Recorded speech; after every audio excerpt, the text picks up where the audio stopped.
UN में फिलिस्तीन को लेकर भारत ने डाला है वोट और 2 स्टेट सॉल्यूशन का किया है समर्थन। फिलिस्तीन मुद्दे पर न्यूयॉर्क घोषणा के पक्ष में किया मतदान।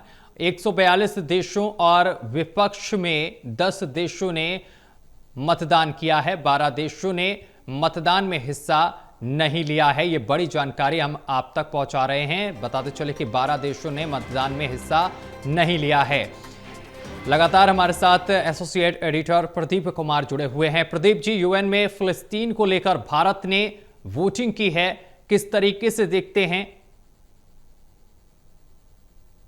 देखिए, एक महत्वपूर्ण ये घटनाक्रम है क्योंकि भारत ने यूएन महासभा में जो फिलिस्तीन मुद्दे पर न्यूयॉर्क घोषणा, जो न्यूयॉर्क डिक्लेरेशन है, उसके पक्ष में मतदान किया है। तो एक बड़ी कूटनीतिक तौर पर अगर देखें इस नजरिए से, क्योंकि हाल के दिनों में इजराइल के साथ संबंधों को लेकर विशेष सतर्क भारत दिखा है, लेकिन फिलिस्तीन पर अपनी पुरानी कूटनीति पर वापस लौटते हुए भारत ने ये एक बड़ा मतदान में हिस्सा लिया है और इसमें 142 देशों ने समर्थन किया है। भारत ने संयुक्त राष्ट्र महासभा में फिलिस्तीन के पक्ष में मतदान किया है, जो कि पुरानी कूटनीति भारत की रही है।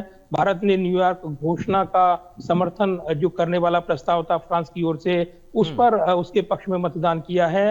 इस प्रस्ताव के पक्ष में कुल 142 देशों ने वोट दिए हैं और विपक्ष में 10 देशों ने मतदान किया है। 12 देशों ने मतदान में हिस्सा नहीं लिया है। इसके अलावा अगर देखें, विरोध में मतदान करने वाले देशों में अमेरिका भी शामिल है, अर्जेंटीना, हंगरी, इजराइल शामिल है। लेकिन अगर देखें इस घोषणा को और न्यूयॉर्क घोषणा के पत्र के मसौदे को, उसमें गाजा में युद्ध समाप्त करने, 2 देश समाधान के प्रभावी कार्यान्वयन और उसके आधार पर इजराइल फिलिस्तीन के संघर्ष का न्याय संगत हल निकले, शांतिपूर्ण और स्थायी समाधान हो, उसको प्राप्त करने में फिलिस्तीनियों, इसराइलियों और क्षेत्र के सभी लोगों के लिए एक बेहतर भविष्य बनाया जाए, इसको सामूहिक कार्रवाई करने पर सहमति व्यक्त की गई है और भारत ने इसी मसौदे पर हस्ताक्षर किए हैं, इसका समर्थन किया है। तो घोषणा पत्र में इजरायली नेतृत्व से एक संप्रभु और व्यवहारकार्य जो फिलिस्तीनी देश सहित 2 देश के समाधान के लिए स्पष्ट सार्वजनिक प्रतिबद्धता जारी करने का आह्वान किया गया है। सीधे तौर पर फिलिस्तीन को ये जो रुख रहा है भारत सरकार का, पूर्व में भी उसी को यहाँ पर कूटनीतिक तौर पर जाहिर करते हुए, इस मतदान में हिस्सा लेते हुए भारत ने अपनी कूटनीति को जाहिर किया है। प्रदीप जी, लेकिन कुछ देशों ने इस मतदान में हिस्सा नहीं लिया है, इसके पीछे का क्या कारण हो सकता है?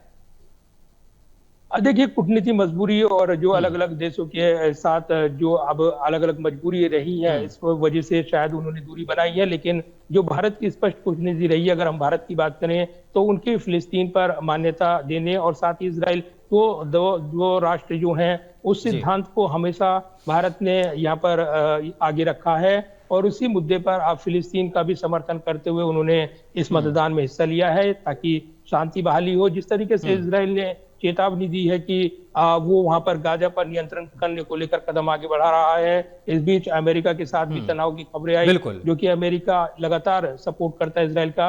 ये तमाम चीजें बताती हैं कि इजराइल की नीति में बदलाव आया है और इसी को लेकर पश्चिमी देश फ्रांस की ओर से भी फिलिस्तीन को समर्थन में ये जो मसौदा आया है, इसका समर्थन करते हुए पुरानी कूटनीति पर लौटते हुए भारत की ओर से भी इसका समर्थन पुरजोर तरीके से किया गया है। जी, बहुत शुक्रिया आपका प्रदीप जी, हमारे साथ जुड़ने के लिए और तमाम जानकारी साझा करने के लिए।